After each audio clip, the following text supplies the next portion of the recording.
আসসালামু আলাইকুম। আজ একটা ছোট প্রশ্ন দিয়ে শুরু করি। আইনের শাসন কি সবার জন্য সমান, নাকি কিছু মানুষের জন্য আলাদা? আমরা প্রায়ই শুনি আইনের শাসন নেই, কিন্তু রুল অফ ল অর্থাৎ আইনের শাসন আসলে মানে কি অনেকেই ঠিকভাবে জানি না। সহজভাবে বললে আইনের শাসন মানে দেশ চলে নিয়মে, ব্যক্তি ক্ষমতা বা পরিচয়ে নয়। এখানে বড় কথা হলো আইনের উপর কেউ না, প্রধানমন্ত্রী হোক বা সাধারণ নাগরিক, আইন সবার জন্য এক।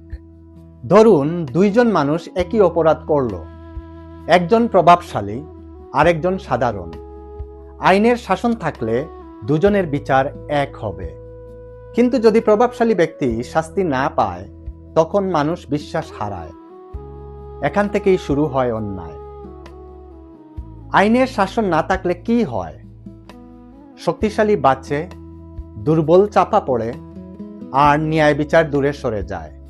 আইনের শাসন থাকলে মানুষ ভয় নয়, ভরসা নিয়ে বাঁচে, কারণ সে জানে অন্যায় হলে বিচার হবে।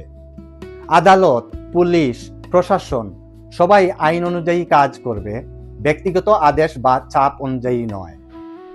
বাংলাদেশে আইনের শাসন মানে সংবিধান অনুযায়ী চলা, নাগরিক অধিকার রক্ষা করা, গণতন্ত্র টিকে থাকে আইনের শাসনের উপর। আইন দুর্বল হলে গণতন্ত্রও দুর্বল হয়। অনেকেই ভাবেন আইন মানে শুধু আদালত, আসলে এটা আমাদের দৈনন্দিন জীবনের অংশ। আপনি লাইনে দাঁড়াবেন, ট্রাফিক আইন মানবেন, এগুলোও আইনের শাসনের অংশ।